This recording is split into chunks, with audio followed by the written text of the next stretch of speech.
Today we're talking about ego. Okay, when you walk into our martial arts studio, the signs say leave your ego at the door.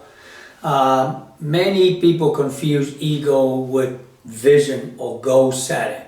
People that have confidence, they set goal, they want to go after it, that's not ego.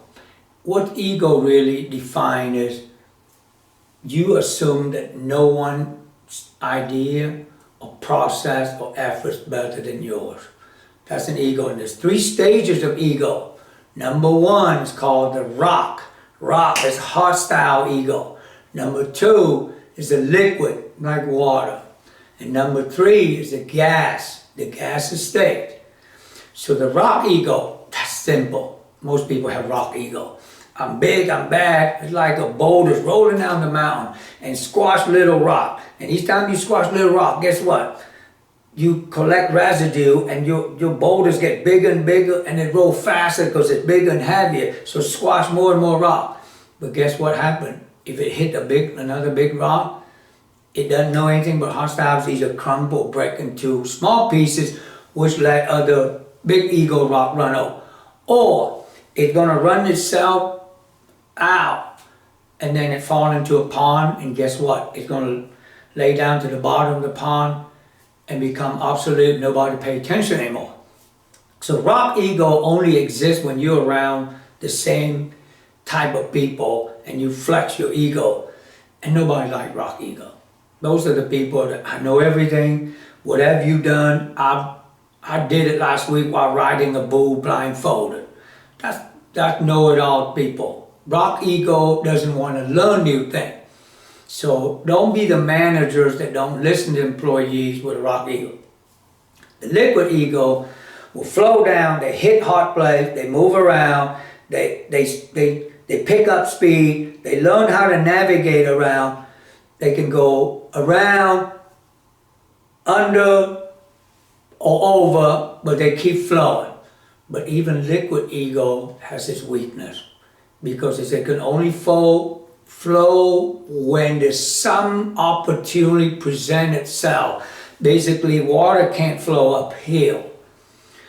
So as the manager, the liquid ego means you're softened around, but you always feel like you're the only one flow, and you still measure your success to your competitor, somebody else. So you want to be a bigger pond than that. You don't want to be a retention pond, and someone got bigger pond, you want to be a river. Well, guess what? River's not as big as the Gulf or the ocean. So liquid ego works for a while. But the best type of ego you have, which is kind of cross between confident and arrogant, is a gaseous state of ego. Mean you're content with, even if you contain water in a glass, water can't move sick, but being gaseous, you can still grow and move within glass, a containment. You can change your temperature and move outside of the glass container. So what it means is, as a leader of a manager of the company, the gaseous ego means someone constantly always want to learn something, always want to grow intellectually, grow emotionally. That's been a manager of a business, that's been a leader of a company. You can't say, well, I'm going to be hard and soft, and I'm going to go soft. Well, soft is somewhere you don't have a motivation to grow, you just stop. The gaseous ego also opens to new ideas, because you constantly want to grow, you want to open new ideas. And how do you open new ideas? It's to know people. Know people, not just what they're doing with you in your company, but knowing for their background and who they are. So that way you can listen to them intensely and know that their idea is legit. You cannot come to a partnership with anybody and negotiate with a rock ego. Liquid ego maybe, but the gaseous ego is a must. What does that mean? You come in hostiles, I'm doing you a favor.